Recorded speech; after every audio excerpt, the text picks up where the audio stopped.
सो hey everyone, कैसे आप सब लोग। आज फिर हम एक नया टॉपिक डिस्कस करेंगे जो कि एग्जाम पॉइंट ऑफ व्यू से भी इंपॉर्टेंट है। जो हमारा आज का टॉपिक होने वाला है वो होने वाला है बिनाइन प्रोस्टेटिक हाइपरप्लेजिया यानी कि बीपीएच। अब बीपीएच में क्या होता है, जो प्रोस्टेट ग्लैंड प्रेजेंट होती है उसका जो साइज़ है वो बड़ा हो जाता है। तो आप सब लोग प्रोस्टेट ग्लैंड के बारे में जानते हैं, उसके बारे में भी डिटेल में एक वीडियो बना दिया गया है जिसकी लिंक डिस्क्रिप्शन में मिल जाएगी। जो कि प्रोस्टेट ग्लैंड होती है वो क्या होती है, जैसे कि आप यहाँ पर डायग्राम में देखिए, ये ब्लेडर है और ये ब्लेडर के साथ में यूरिथ्रा होता है। और जो यूरिथ्रा के चारों तरफ आपको ये स्ट्रक्चर दिखाई दे रहा है, इसे ही प्रोस्टेट ग्लैंड कहते हैं। अगर इसका इन्लार्जमेंट होने लगेगा तो इसे, जैसे कि आप सेकंड डायग्राम में देख सकते हैं, जो प्रोस्टेट ग्लैंड उसमें इन्लार्जमेंट हो गया है, यानी कि इसका साइज क्या है वो बड़ा हो गया है। तो जो ये कंडीशन बनती है ये क्या होती है, बीपीएच। और इसके कारण क्या होता है, जो यूरेथ्रा होता है उसके ऊपर भी प्रेशर पड़ता है और ब्लेडर पे भी प्रेशर पड़ता है, क्योंकि वहाँ पर जो प्रोस्टेट ग्लैंड है वहाँ पे इन्फ्लामेशन होने लग गया है उसका।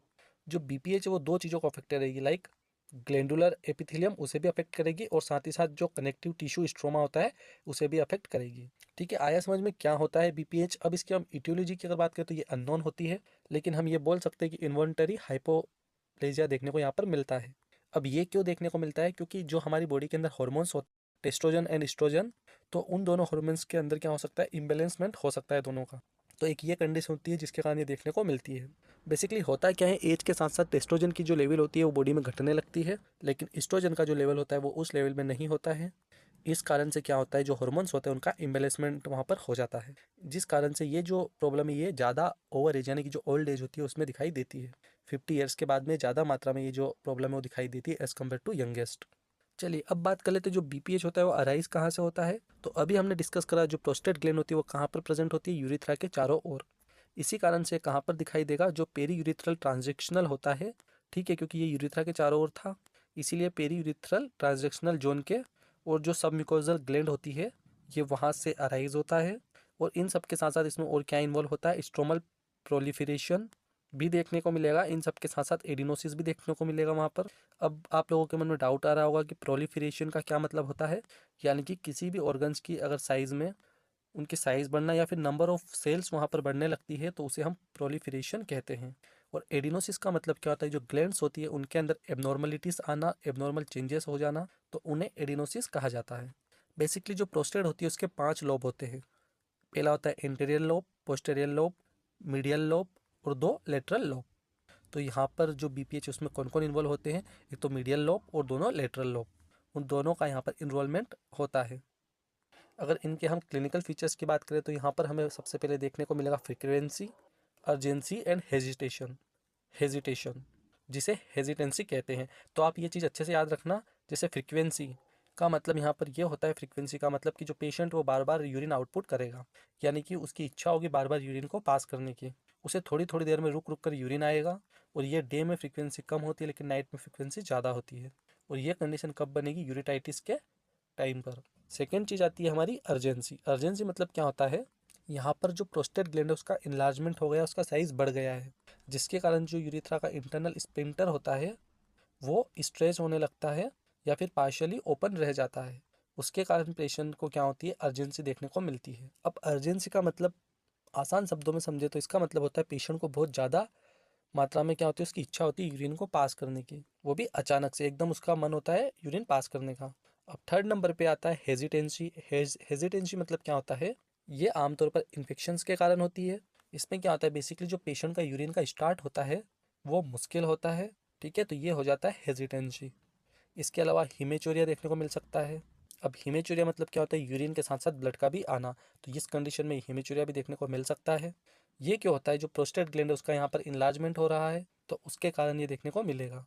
अब एक और चीज़ यहाँ पर क्या होती है, जो प्रोस्टेट ग्लैंड होती है उसके बड़े हो जाने के कारण यहाँ पर बैक प्रेशर जो होता है वो क्रिएट होता है, जिसके कारण से यूरिथ्रा क्या हो जाती है, पेस हो जाती है, जिसके कारण से जो यूरिन पास होना चाहिए वो नहीं हो पाएगा। तो वो चीज़ क्या करेगी, उसका या तो बैक फ्लो होगा या फिर बैक प्रेशर जनरेट वहाँ पर करेगी, जिस कारण से यहाँ पर किडनी और यूरेथर में हाइड्रोनेक्रोसिस देखने को मिल सकता है।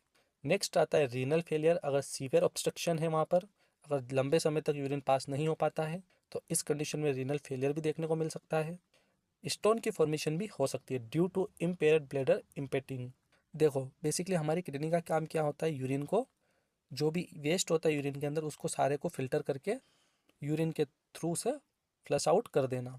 और जो न्यूट्रिएंट्स होते हैं उनको एब्जॉर्ब कर लेना, बाकी जो वेस्ट होता है उसको यूरिन के थ्रू फ्लो आउट कर देना। बट अगर यहाँ पर किडनी में कोई प्रॉब्लम है और किडनी ये काम नहीं कर पाती है प्रॉपर तरीके से, तो ऐसी कंडीशन में जो वेस्ट होता है वो वहाँ पर स्टोर हो जाता है और वो एक स्टोन का फॉर्म ले लेता है। नेक्स्ट, रिटेंशन ऑफ यूरिन देखने को मिलेगा। इन सब के साथ साथ पेशेंट को पेन और टेंडरनेस देखने को मिलेगी। अब पेन किसके कारण होगा, वहाँ पर सिस्टाइटिस के कारण हो सकता है, सिसाइटिस के कारण वहाँ पर पेन देखने को मिल सकता है, या हाइड्रोनेक्रोसिस के कारण भी हो सकता है। साथ ही साथ यूरिनरी इन्फेक्शन के फीचर्स भी वहाँ पर देखने को मिलेंगे। पेशेंट को फीवर भी आ सकती है, चिल्स भी आ सकते हैं, बर्निंग भी हो सकती है, बर्निंग मेचुरेशन भी देखने को वहाँ पर मिलेगा। अब बात कर लेते हैं इसे एग्जामिनेशन हम कैसे कर सकते हैं, कैसे हम पता लगा सकते हैं बीपीएच का। तो अगर हम पर रेक्चुअल एग्जामिनेशन की बात करें तो डन वेन ब्लैडर एमटीपी, यानी जब भी हम रेक्टल एग्जामिनेशन करेंगे पेशेंट का तो उसका जो ब्लैडर है वो पूरी तरह से एमटीपी होना चाहिए। पेशेंट का ब्लैडर पूरी तरीके से वहाँ पर खाली होना चाहिए। तो उस कंडीशन में जब पेशेंट के रेक्टम से एग्जामिनेशन करी जाएगी तो जो प्रोस्टेट है वो वहाँ पर सॉफ्ट भी फील हो सकता है, साथ ही साथ स्मूथ। उसका लेटरल लोब रहेगा वो भी इनलार्जमेंट लगेगा वहाँ पर, जो कि ईजिली फील हो जाएगा। अगर उसके लेटरल लोब में इनलार्जमेंट होता है तो ईजिली फील हो सकता है। इन सब के साथ साथ जो रेक्टल मिकोजा होता है वो फ्रीली मूवेबल मिलेगी वहाँ पर। वहीं अगर लेब इन्वेस्टिगेशन की बात करें, लेब के जो टेस्ट की अगर बात करें तो उसमें blood urea and serum creatinine भी वहाँ पर चेक किया जा सकता है, या फिर यूरिन माइक्रोस्कोपिक या फिर कल्चर कराएंगे, जिससे ये पता लगाया जा सकता है कि कौन से बैक्टीरिया का वहाँ पर इन्फेक्शन हो गया है। साथ ही साथ यूरोडायनेमिक्स ये बहुत ही इंपॉर्टेंट होता है। अब यूरोडायनेमिक्स का मतलब क्या होता है, जो यूरिन का जो फ्लो होता है वो वहाँ पर पता लगता है, यानी कि किस फ्लो से यूरिन जो है पेशेंट से पास आउट हो रही है। इन सब के साथ साथ आईवीपी भी करवाएंगे। अब आईवीपी क्या होता है, इंट्राविनस पाइलोग्राम। इसमें क्या क्या चीज़ें चेक होती है, इसमें किडनी चेक होती है, यूरेथर चेक होता है, साथ साथ ब्लैडर भी चेक होता है। इस टेस्ट के द्वारा हम क्या पता लगा सकते हैं कि पेशेंट को हाइड्रोनेक्रोसिस तो नहीं हो रहा है। यूएसजी एब्डोमिन भी करा सकते हैं रेजिडुअल यूरिन देखने के लिए। एक तो फ्लो रेट और दूसरा रजिस्ट्रेनल, यानी यूएसजी एब्डोमिन दोनों ही इंपॉर्टेंट होता है पेशेंट का ये पता लगाने का जो है वो ट्रीटमेंट कंजर्वेटिव होगा या फिर सर्जिकल होगा। इन सब के साथ साथ सिस्टोस्कोपी भी कराई जाती है। इन सब के साथ साथ में पीएसए एग्जामिनेशन भी कराया जाता है। What is PSA examination? ये एक प्रोस्टेट स्पेसिफिक एंटीजन होता है पीएसए, जिसकी नॉर्मल वैल्यू होती है 4 नैनोग्राम पर एमएल। अगर ये वैल्यू 10 नैनोग्राम एमएल से ज़्यादा आती है तो ये चीज़ ये शो करती है कि कार्सिनोमा है प्रोस्टेट का, तो उसको रूल आउट करने के लिए हम कराएंगे पीएसए एग्जामिनेशन। चलिए इन सब के बाद में हम डिस्कस कर लेते हैं इनके मैनेजमेंट की कि कैसे इस चीज़ को मैनेज करा जा सकता है। अगर पेशेंट के अंदर एक्यूट रिटेंशन प्रेजेंट है, मतलब कि जो पेशेंट का यूरिन है वो रुका हुआ है, तो उस कंडीशन में कैथेटराइजेशन करा जाता है। अगर उससे यूरिन पास हो जाता है तो बहुत अच्छी बात है, नहीं होता है तो फिर एसपीसी पेशेंट की करी जाएगी। What is SPC? Suprapubic cystostomy. तो ये क्योंकि जो यूरेमिया होता है, जो यूरिन का फ्लो होता है, तो यूरिन के फ्लो के साथ में क्या होता है, जो यूरिन में जितना भी हमारा वेस्ट होता है वो भी बॉडी से बाहर निकलता है। लेकिन अगर किडनी अपना काम ठीक से नहीं करती है, चाहे वो कोई से भी कारण से वो नहीं कर पा रही है, तो जो वेस्ट होता है वो यूरिन के साथ में बाहर नहीं निकलने की बजाय कहाँ चला जाता है, जो ब्लड स्ट्रीम होती है उसके अंदर। तो उसे बेसिकली यूरेमिया कहा जाता है। तो इस कंडीशन में यूरेथ्रल कैथेटराइजेशन करा जाता है ताकि जो किडनी के फंक्शन है वो नॉर्मल हो सके। सीरम इलेक्ट्रोलाइट भी वहाँ पर कलेक्ट किया जाएगा। इसके साथ साथ अगर मेडिसिनल ट्रीटमेंट की बात की जाए तो हमने पहले बात की थी फ्लो रेट और रजिस्ट्रनल रेट जो है वो दोनों ही इक्वल इम्पोर्टेंट होते हैं, दोनों को यहाँ पर रूल आउट करना पड़ता है। अगर फ्लो रेट 10 to 15 ml से कम आता है तो वहाँ पर हम तो ऐसी कंडीशन में कंजर्वेटिव ट्रीटमेंट के और पेशेंट को लिया जाता है। प्लस रेजिडुअल जो वॉल्यूम है वो 180 से कम होना चाहिए। इसी कंडीशन में पेशेंट को अल्कोहल अवॉइड करने के लिए कहा जाएगा, बिल्कुल भी अल्कोहल का सेवन नहीं करना है पेशेंट को। और कुछ मेडिसिन भी स्टार्ट की जाती हैं सबके साथ साथ। फर्स्ट आती है अल्फा 1 एडेनोजेनिक ब्लॉकिंग एजेंट। इसके अंदर आती है हमारी प्राजोसिन, टेराजोसिन आती है।